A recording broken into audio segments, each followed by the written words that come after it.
My name is Benton Stokes. I'm a former fundamentalist, post-evangelical worship leader, and songwriter. I enjoy wry Manhattans, roller coasters, and road trips, just not all at the same time. I'm Elane O'Rourke, and I'm a teacher, an author, and a spiritual coach. I was a philosophy professor and a liberal pastor in a couple of former lives, and these days I love aha moments and not so dry martinis. We have conversations about life and God with a queer perspective, over cocktails, like you. This is Cocktail Theology. So today we are enjoying brown derby. Yes, we are. It's so sweet and refreshing. It's really good. Really good. Well, it helps that it's fresh grapefruit juice. Yes. And local honey. Yes. Made into a syrup. Yes. And really nice bourbon. All right, here we go. Can't go wrong. That is such a good drink. It's a really good drink. It's such a good drink. I love that. And shall we tell the people why we're drinking brown derbies? Please do. So 2 years ago, in season 4, Mm-hmm. I'm terrible at that. In season 4, I did a number of interviews with people we find interesting. Yes. And one of them was my friend John Birdsall. And at that time, John had a book come out during COVID, God love him, called The Man Who Ate Too Much, a biography of James Beard. Yes. And John is a writer really interested in food, but particularly how food is a demonstration of ethnic experience, including queer experience. Mm-hmm. And he's really turned his focus towards queer experience and food. So he's got a new book coming out this very week. Yay! Yay! That is called What is Queer Food? Mm-hmm. And it's about the revolutionary characteristic of food being thought about, developed, served, communed with by queer folks over the years. I love that. I love it too. It makes me really happy. So once we decided to go ahead and re-release this episode, we went back and listened to it. Yep. Right? And I think we had two different things occur to us, right? Yep. And what occurred to me was that we were talking at that point when he was beginning to write the new book. That's right. And so our conversation really is about our history together as friends, which actually started around food, but then also how John found his way during the AIDS crisis in San Francisco by writing about food and the queer experience. Yes. So I was really excited to hear that episode really sort of gave insight into the book that's coming out this week, about which I'm so excited. I love that. And what did you discover? Well, I went back and as I was re-editing the episode, I remembered that we'd had brown derbies. Mm-hmm. However, we never talked about it. Not even once. So we are enjoying brown derbies in honor of the release of John's new book, What is Queer Food? Yes. And this was a very fun interview to record and to listen in on back in Tucson in 2023. So really happy to re-release it now. Mm-hmm. Please enjoy this interview, this conversation. It's so touching. It's really, really warm and awesome. It's just like, two friends talking. It's Yay. awesome. This is our friend John Birdsall. Hey, John, it is so wonderful that you let us into your home, invading your brain, invading your history, basically recounting every drop of your life since I have known you. Oof. So thank you. Yeah, it's my pleasure. It's I am usually working here by myself in my magnificent solitude at the southern tip of Arizona. So so it's great to have. Yeah, you're really close. Great to have invaders. Well, we love invading. Like, that's kind of what we do. You're in the Tucson area. Yes. Which is in the bottom half of Arizona, as you said. Yes. Could you tell our folks just a little bit about who you are? And then I'll go back to, how I know you. So I am a writer. Still feels funny saying that after all these years. As you know, I started in the kitchen. I started as a chef. Worked in restaurant kitchens for almost 20 years in San Francisco, and in Chicago. And then in 2002, I officially started calling myself a writer. So I've been writing about food since then, writing essays and journalism about food and about the queer experience of food. And then in the year 2020, my publisher Norton released my first solo book, which is called The Man Who Ate Too Much, a biography of James Beard. And I'm now working on my second book for Norton, which I know we'll talk about. You said that this was your first solo book. What did you do before this? Yeah, so before this, in 2018, with the Oakland chef James Siabut, we collaborated on a book called Hawker Fare, which is an Isan Lao book and memoir about James's experience growing up as a Lao refugee in Oakland with his family. And then, James had grown up in this really lively Thai and Lao refugee community in Oakland, refugees from the Vietnam War that also, swept up all of Southeast Asia. Sure. Then James became a fine dining chef, but had no experience cooking the Lao food that he loved and that he grew up with. And in fact, had been sort of ashamed of as a kid. And so we took a couple of long trips to Southeast Asia where he reconnected with the food at the source. So that was a really satisfying project. What was it like to be along with him as he rediscovered this thing? It was, moving, revealing, exhausting too, because we took long trips and, it was pretty much like eating boot camp, where it'd be like, up at 6 a.m. We had this van and this great driver who would sort of take us around. And we focused really on northern Thailand, Isan, and then on a second trip, we went to Laos. Wow. But it was just, eating at truck stops, eating at any restaurant that seemed as if it had a local specialty of some kind. So yeah, it was fascinating. It was, it was delicious, I have to say. And it was just like weird and funny. And, we got really close to our driver and we had a guide, a young guy who kind of figured out what we wanted, and he was really good at ferreting out what was kind of interesting and what was really local and sort of older dishes that were made in certain regions for a long time. You mentioned that James had grown up being somewhat ashamed of the cuisine of his ancestry, if you will. Did he experience, so far as you can tell, did he experience a shift in that during that time? Like what, because I can imagine that being a very heart-opening thing for him.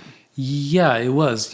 His mom, who was Isan, from the sort of northern region of Thailand that's on the Mekong River and sort of looks at Laos across the river.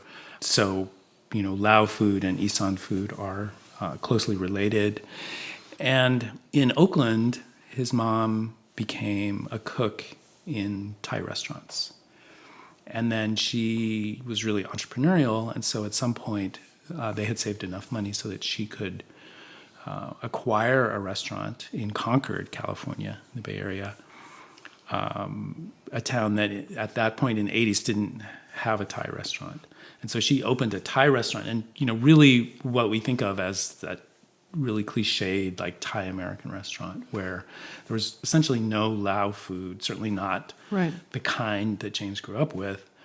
But, it was like the rainbow curries and pick your protein, nothing too spicy, lots of bell pepper, not spicy chilies, but certainly lots of, green and red bell peppers. And, James grew up working in the family restaurant, falling asleep on the sacks of rice in the back room. And then just, decided that he wanted to become a fine dining chef and go to culinary school, and really had that, I think, first generation American experience that's really common, where you're kind of embarrassed by the food that you grew up with because it's not quote unquote American. Right. And, white kids at school make fun of it, laugh, it's stinky, there's dried shrimp, there's fish sauce, it's smelly. And so, he just sort of left all of that behind. And then James opened a successful restaurant that eventually got a couple of Michelin stars in Oakland called Komi. And at the same time, his mother wanted to retire and go back to Thailand. And the restaurant where she was cooking at, the Thai restaurant, she sort of cooked in her own Thai restaurant for all these years. She wanted to move back, but it was the start of the Great Recession. And so they couldn't get rid of this restaurant space. So James was like, I'll take it over. And he decided that he would do Thai and, he would do Isan and Lao food in his mother's old restaurant. So Nice. all these sort of layers and resonances of his personal history. Right. But he realized his mom was gone. He had never, he'd cooked with her and watched her cook a million times, but there were so many questions he had about the food that he just didn't know. He had to feel his way. And so it was a process really overtly for him to figure out how to cook in this, Isan and Lao restaurant that he opened, but also a much bigger thing about really embracing a personal history and a history of the war, this sort of traumatic personal history that he had never faced up to that point. So yeah, it was quite intense. It was funny too, sort of being an observer. I was sort of there documenting. We had, many conversations, recorded conversations that I would then transcribe, while on a boat on the Mekong, late at night in hotel bars and so it was actually a really great project. It sounds like that.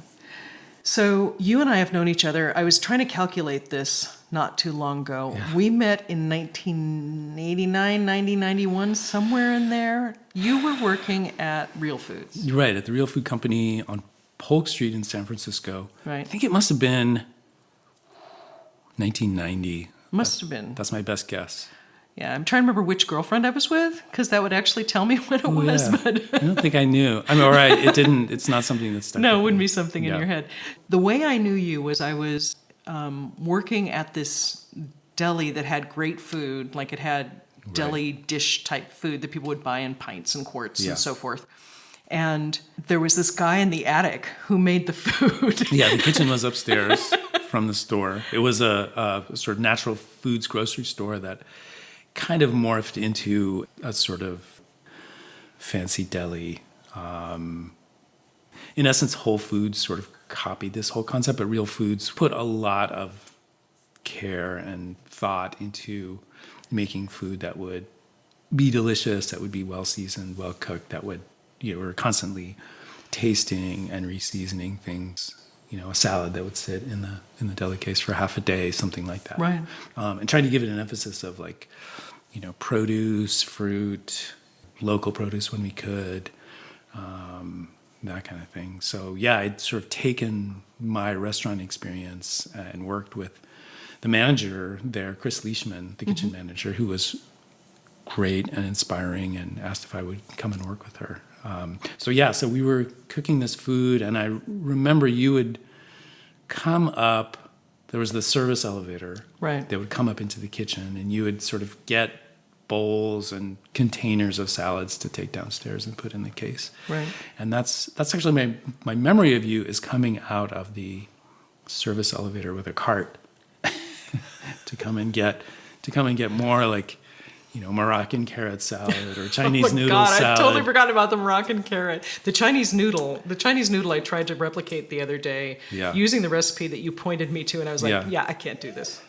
Yeah, and it's something that it's like, right, there was something a little, I don't want to say gross about it, but I wouldn't really eat that way anymore because I had like tons of like black Chinese soy sauce and lots of sugar to sort of balance it. Yeah. But yeah. That was a popular salad. As I remember, there were recipes that had nothing to do with you, the recipes that you did, there were other kinds of things. And what I remember most about the food, besides the noodle salad, which everybody loved and you would now never eat, was that it was the first time I'd ever had minestrone and thought, oh my goodness. Oh, yeah. I want to eat this forever. Oh, yeah. I used to like making that. You said something about the Parmesan rind or something like that. adding? Exactly. You wouldn't have said adding umami, but essentially adding that depth. Right. I don't think yeah. So we would save the rinds from. I think we used Grana Padano. We used like Italian Grana Padano for other things, and then we would save up these rinds and then flavor the broth for the minestrone, which is something that we learned from Marcella Hazan, the great Italian cookbook author. Okay. Who inspires lots of fan devotion. Her bolognese. I remember her bolognese is the thing that I hear. Yeah, about. she's got this, there's like a cult, almost a cult following so it's a pasta sauce. So it's tomatoes, onions, and butter. Yes. Cooked a long time. And there's like there's like TikTok videos and just like lots of Marcella love for that sauce. But we would learn so this was whatever, late 80s, early 90s, and there weren't nearly as many, in English, like great Italian cookbooks and cookbook authors. And Marcella, when she passed away, I think maybe in the later 90s. But she was like the queen of this kind of eye-opening, like regional Italian cooking. Well, so I didn't know Marcella Hazan at all. And I started cooking really when I was about 5 or 6 and was doing pretty much all the cooking in my household from a very young age. So cooking to me was, I enjoyed doing it, but I didn't really know much about it in a above that level way. Yeah. And so when you said that, it just kind of made me go, right? Like my brain just suddenly went, oh. For me, that minestrone is the John Birdsall minestrone. Regardless of whether Marcella Hazan had anything to do with it or not. Well, I have to say that by the time I got to it, it was filtered through Green's restaurant, which is where I worked before. I had a few jobs before, but before the Real Food Company. And that's where I really started making it. And of course, because it was Green's, the sort of great San Francisco vegetarian restaurant, it was, made without meat, made without, poultry. And so, at Green's, really kind of learning how to do meatless cooking that had kind of a deep foundation of flavor, so making vegetable stocks for a soup like that, but kind of really tailoring. This is an idea that blew my mind as a young cook from Green's, instead of just making a blanket vegetable stock to use, really kind of tailoring a stock like that to use for a specific recipe, a specific soup. Right. And am I right that you did not go to cooking school?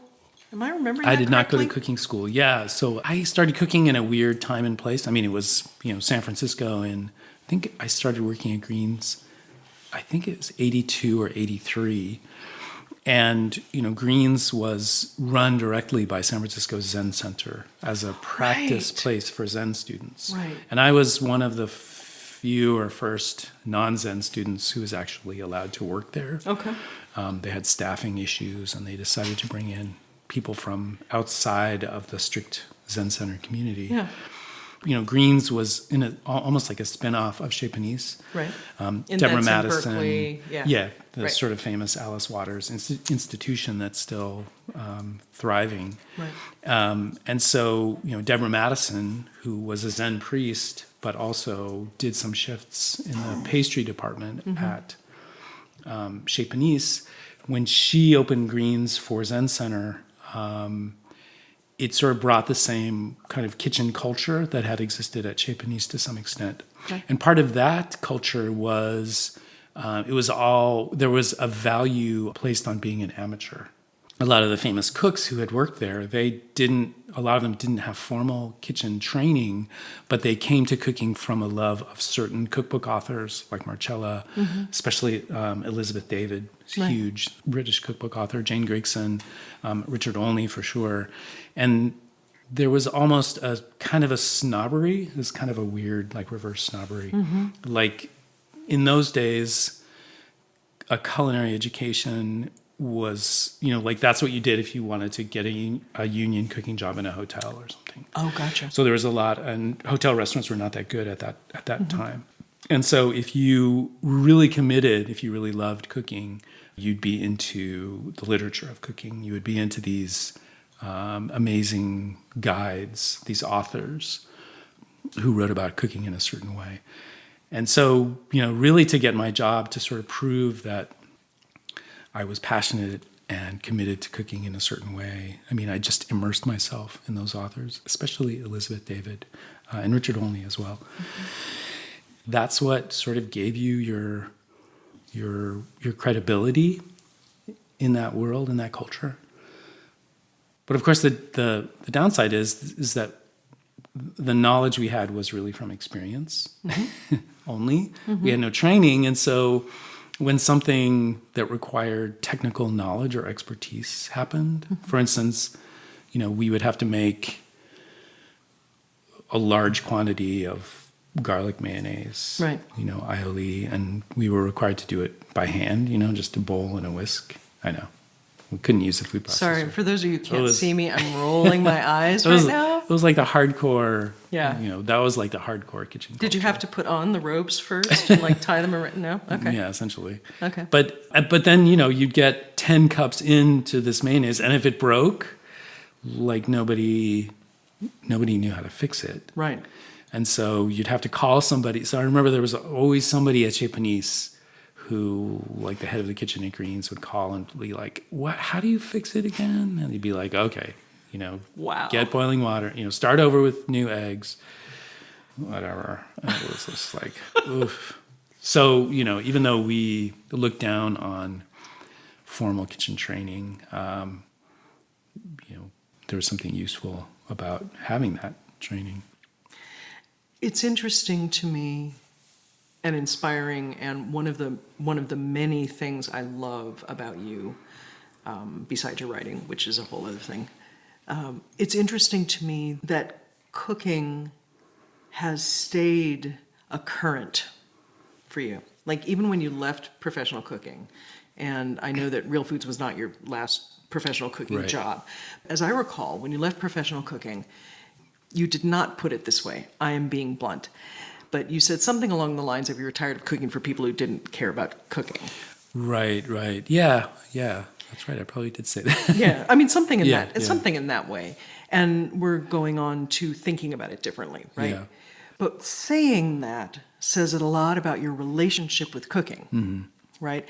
And your relationship with feeding people and their appreciation. And there's both a sense of community in that, but there's also, I hear it as whether a longing is getting taken care of. Either the cook's longing or the eater's longing, whatever that is. But there's something in that seems very like a river runs through it. You know what I mean? There's something in that. Do you have any thoughts about, I realize I'm kind of throwing ideas at you. Yeah, no. So I came to food through this love of food writing. So, the books of Elizabeth David, as I said, Richard Olney, Jane Grigson. And so cooking on my own at home was some way of trying to capture that, even though I was not a good cook when I started and didn't know what I was doing.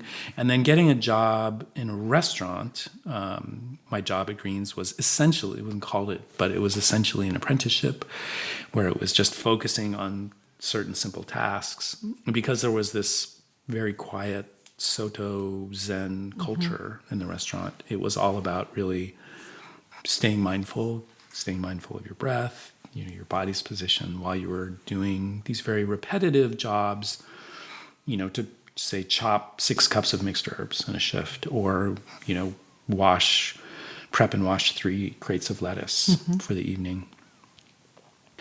And so then when I actually advanced to being able to work on the kitchen line, to work on the salad station at lunch or the pizza station at lunch, it was kind of a rude awakening, because I realized that cooking was not this kind of romantic, word-based, food writing-based endeavor that I loved. It was really about physical stamina and hand-eye coordination. Yes. You're just getting in a groove on the line. You're cranking out, 30 lunch salad specials in a day, plus all the other stuff that came from the salad station.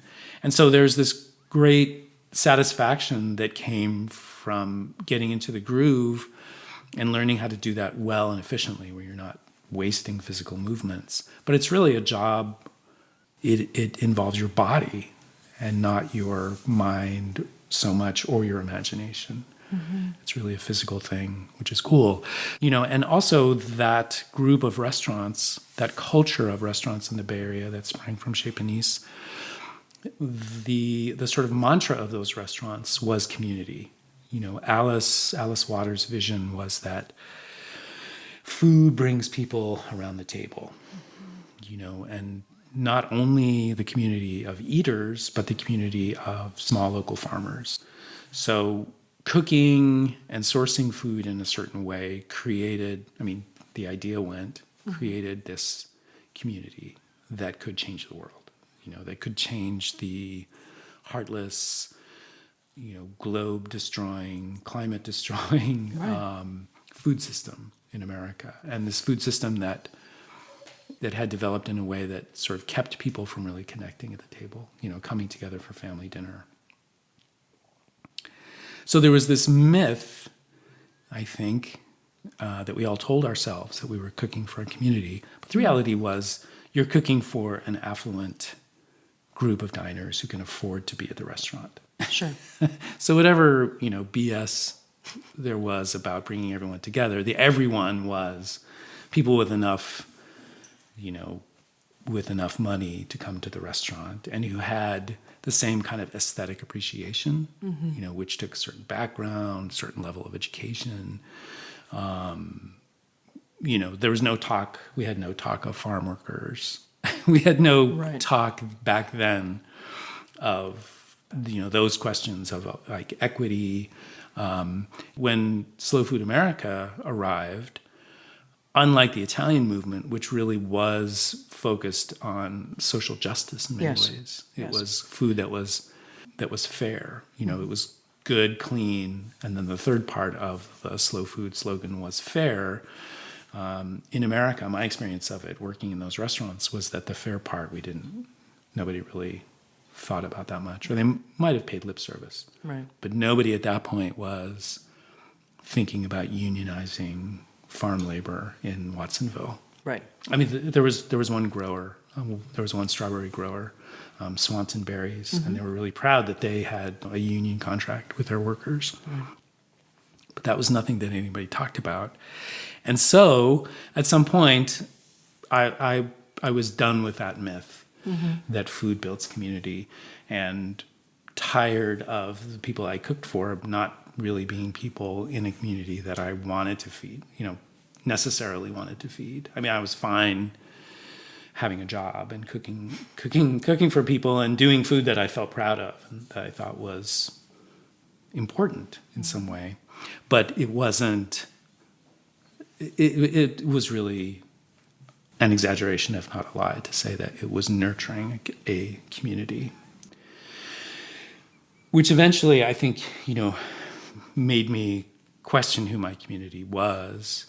And at the same time, in San Francisco especially, there was this terrible HIV and AIDS pandemic that showed eventually, after the first few years of just fear and panic, I think that eventually showed that it showed the strengths and it showed the weaknesses of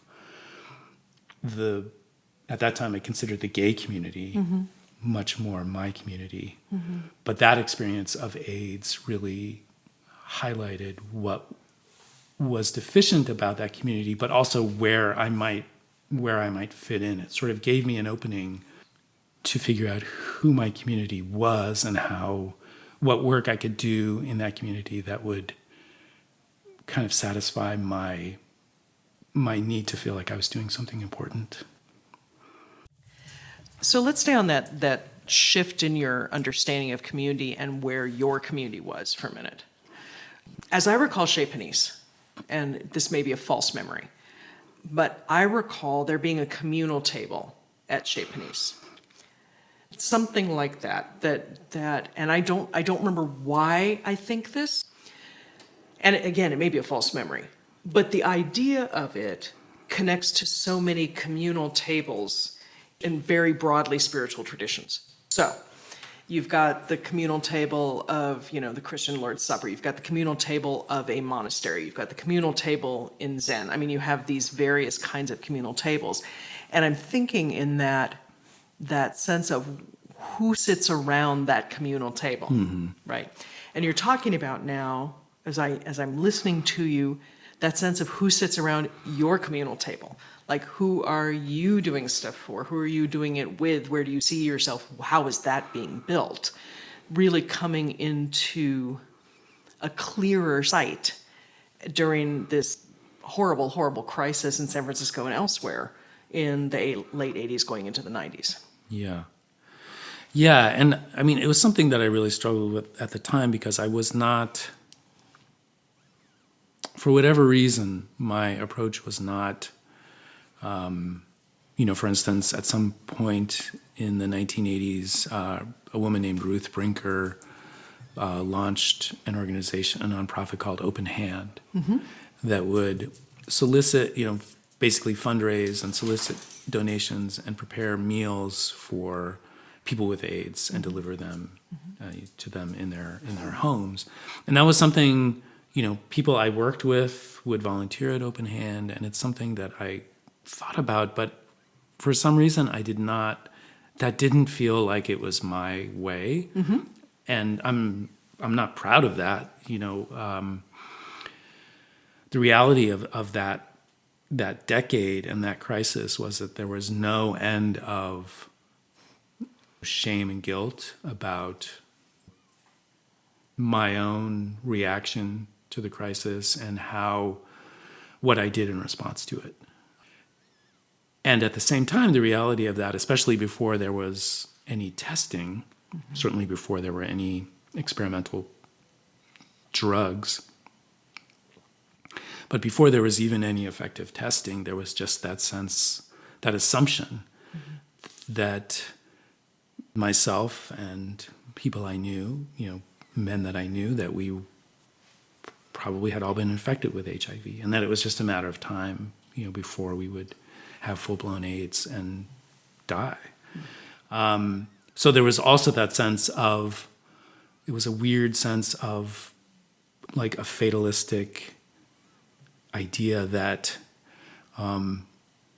we had better do something self-fulfilling, because we were not going to be around for very much longer. Right. And yeah, I really struggled with the idea of who my community was and what I could best do that was expressing myself, my point of view. I mean, that sounds incredibly selfish to me now to even use a term like point of view to talk about, like trying to find myself. It wasn't really that. It was like what felt urgent, what felt the most urgent thing for me to do. And to be honest with myself, doing sort of volunteer or community work didn't feel like the most urgent thing for me to be doing. I mean, I suppose if I had a different kind of faith, kind of experience with faith, I would say my calling, what I was being called to do. I already had this feeling that food was my way into the world. Food was my way of experiencing the world. Cooking in a certain way, cooking in a way that I felt preserved I guess you'd say the spirit of the produce, of the vegetables. I remember having a weekday at Greens, like a really difficult day at Greens where I was like overwhelmed, I was tired, and I was, upset about something and crying. And there was a little community garden in a field that was sort of above the restaurant. And I remember going there to chill out and sitting on the edge of this bed and seeing these tomatoes growing, and almost like Scarlett O'Hara, like picking the carrots and saying, "I'll never be hungry again." It was like, I remember talking to this beautiful heirloom tomato growing and saying, I will, whatever I said, I will always be true to you. Yeah. I will not, you up. I will not do ridiculous things to you. Right. I will, felt like this is a miraculous thing. Yes. When you see things growing, it does seem incredibly kind of sobering, like miraculous thing, even if you don't overtly believe in miracles. And just felt like whatever I did as a cook, my job was not to violate this sort of beautiful, powerful, vibrant thing that was much older, had this sort of mystery about it.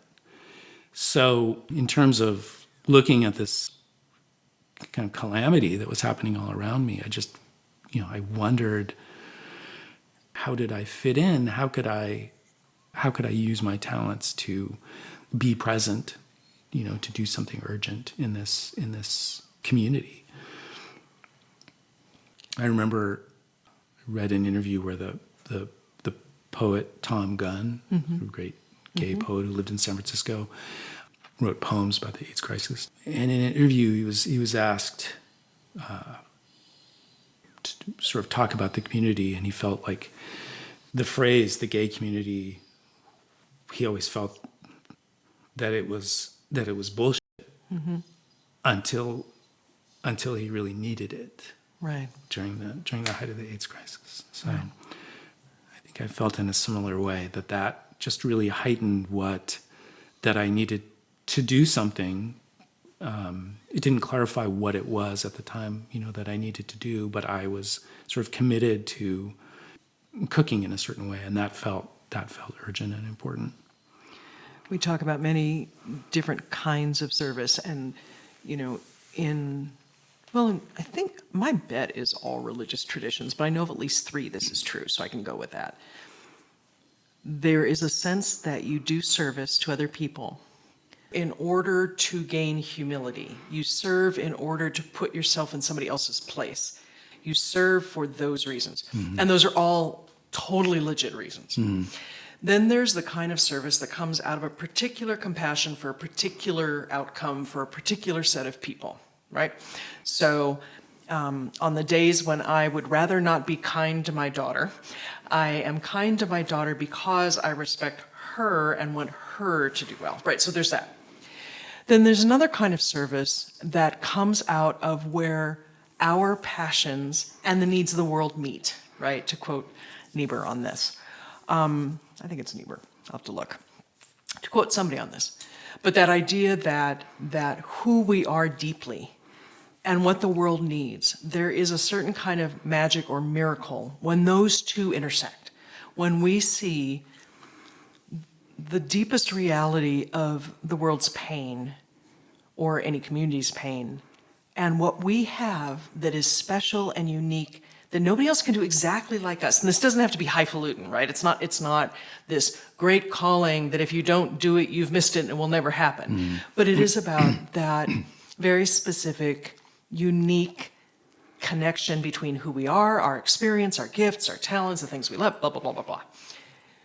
All of those are good. I think there's a tendency to think that one or the other is correct, and the other two stink, right? So you're seeing a lot of need out there. You don't feel like Project Open Hand is your particular bent, okay? So that means you suck, right? Or you see the need out there and you do it because it's important to do, which is great, but eventually it exhausts you, right? No matter who you are, everybody. It exhausts you because it's all about putting it out. And then there are the times when you discover those things where who you are on the deepest level intersect this magical way. So I first became aware of HIV and AIDS really early because I happened to be working near UCLA, and they happened to be looking for gay men to come in to run through some blood tests kind of thing. And I happened to know someone who knew about, who was doing that. But by the time I moved to San Francisco and it had become, a thing, and I'm putting it that way deliberately, where I was in life had changed a lot. So I was already serving a lot through a church, doing a lot of social justice stuff.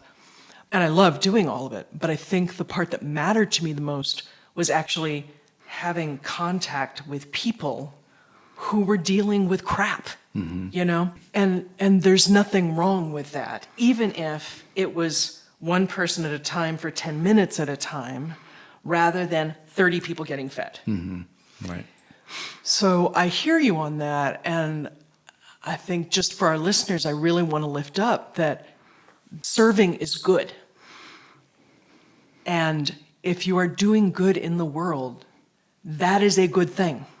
And it is completely legitimate to say, I can do this, and I will if I need, but if I can do something else that is also my specific thing. Right. You know? Yeah. So, part of where I hear you going with this is kind of what your specific thing turned out to be. Yeah, it was finding that specific thing. Yeah, and for me, really, it was unexpectedly. I guess feeling like it was finding a voice, which, again, in that all of that cloud of shame and guilt that had to do with what was happening and my response to it, that could seem, finding my own voice. It feels, it could be self-indulgent. It's like, oh, I really needed to find myself at this time when people were just struggling in so many other ways. But yeah, having the opportunity, which I did, which I kind of stumbled into with this LGBT weekly paper, The Sentinel, and having this arts editor who was looking for somebody to write about food. And I heard about it from a friend and went and spoke with this editor, Eric Hellman, and he was looking for somebody to write about food in a different way than really had been done in these free weeklies that served the LGBTQ community, especially at the time of AIDS, offered Definitely. a lot of information, opinion, news. But yeah, just kind of wanted to treat food in a different way. And so eventually writing for that and feeling like I could have a voice and find an audience and feel that I could, that people were paying attention. I wrote a couple of food features for this paper, The Sentinel. I remember, I think the second one I wrote about strawberries. I was trying to sort of find my way. It was, ultimately writing about pleasure. I felt like that was my thing, and sort of writing about pleasure, the pleasure of eating, the pleasure of just these beautiful ingredients themselves. And I wrote about fraises des bois, which they're called wild, but they're actually cultivated, these tiny European strawberries that are, thimble-sized, fingernail-sized, have this intense sweet fragrance. And so I wrote about them as part of this story, and I got a letter from this guy who said that he was a gardener, and he cultivated the gardens. So at the top of this fancy hotel in San Francisco, the Fairmont Hotel, they had these kind of beautiful gardens that you could walk through, but I don't think a lot of people knew about them or walked through them. As a landscaper, his job was to cultivate these gardens. And he was really proud of the fact, he wrote in his letter, that one of the ornamental plants that he had planted, although you could eat them, were these fraises des bois, these little wild strawberries. And he asked in the letter if I wanted to come and see his garden. So I absolutely went. He was totally sweet, said he loved the article, and we connected. He showed me the garden. He was obviously really proud of it. And then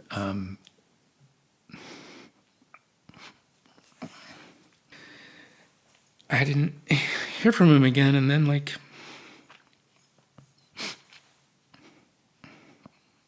they always had these, there were always many obituaries from people who had died because of AIDS complications. In the Bay Area Reporter, which was another weekly, I just sort of randomly noticed that this guy had actually died. Right. And it was it was difficult, but I also felt like I had connected with him, and that gave me comfort too. Because to connect with somebody, author to reader I'm always grateful for that. But to connect in that specific way about something, especially that with this really sort of intense kind of flavor, something that, even though we weren't eating them together, is this shared experience. Right. We both had the knowledge of how intensely pleasurable that experience is to sort of experience these strawberries. And so it was, connecting with somebody in a way that felt like it was absolutely where I needed to be, where my voice could potentially matter. So in my business, we talk about that as holiness, that these are holy moments. They are imbued with something bigger. And the something bigger may be simply the meeting of souls. It may be that you used your own experience and your respect for the strawberries, your respect for the tomato, your devotion to that little miracle of planthood, and the way you talked about it, it reached somebody whose soul needed to hear it, who needed to be met. And I talk about, that God always meets us where we are. If we're open to God, God's always meeting us where we are. And what I really hear, what I hear in your story is the divine, whether you call it spirit, whether you call it God, whatever, meeting this fellow, this gardener, this man nurturing this beauty, these smells, God meeting him, God meeting you, and making that connection. God, the ultimate maven, right?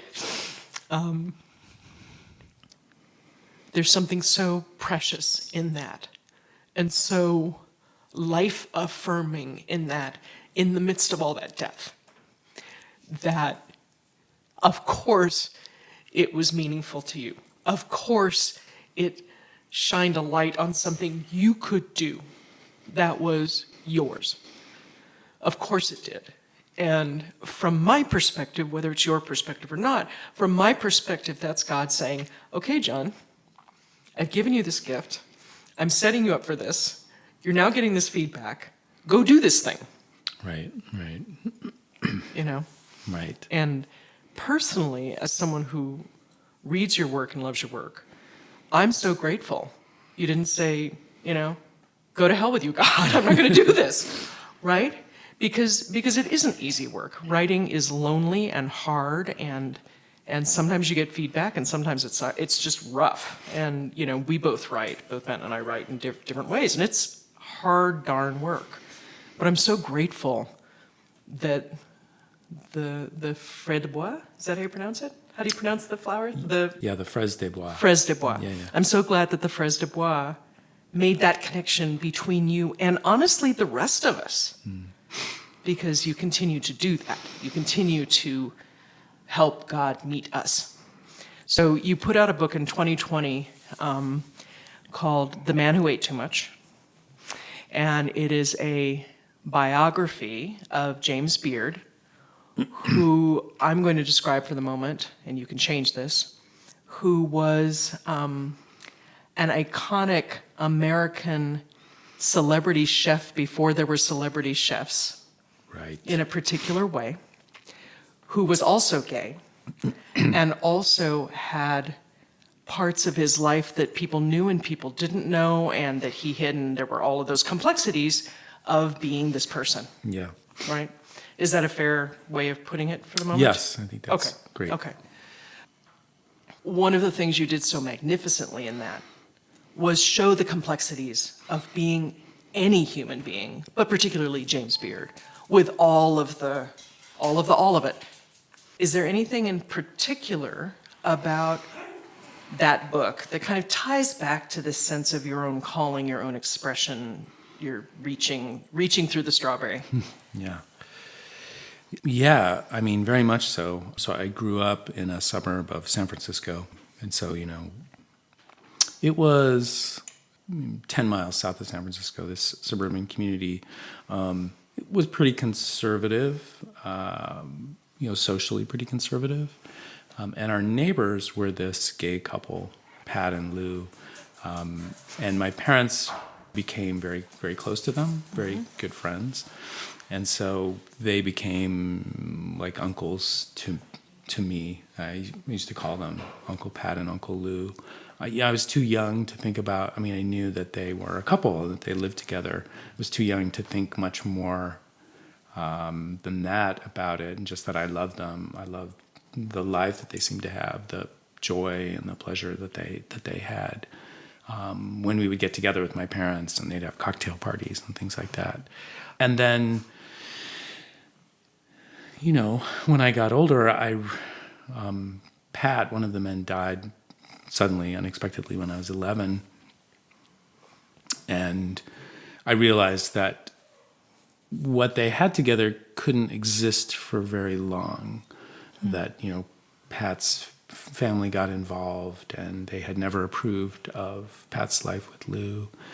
And, they insisted that the house be sold and all of that. They came and took all of Pat's possessions. It was as if Lou, who was essentially Pat's husband, didn't exist. They wanted to erase the life that they had and erase the importance of Lou in Pat's life.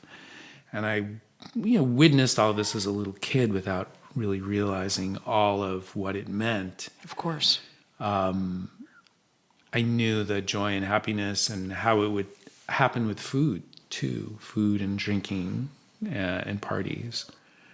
And then when all of that was gone, it just seemed like, where did it go? Right.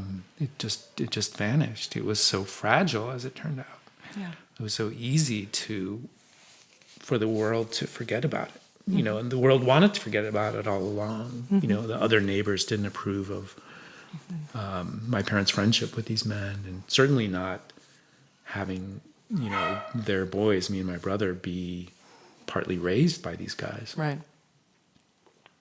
So that was all that experience of wanting to explore the history of a couple like that, who would have lived in the 1960s, would have crossed over, some of the same historical era that James Beard lived in. Oh, sure.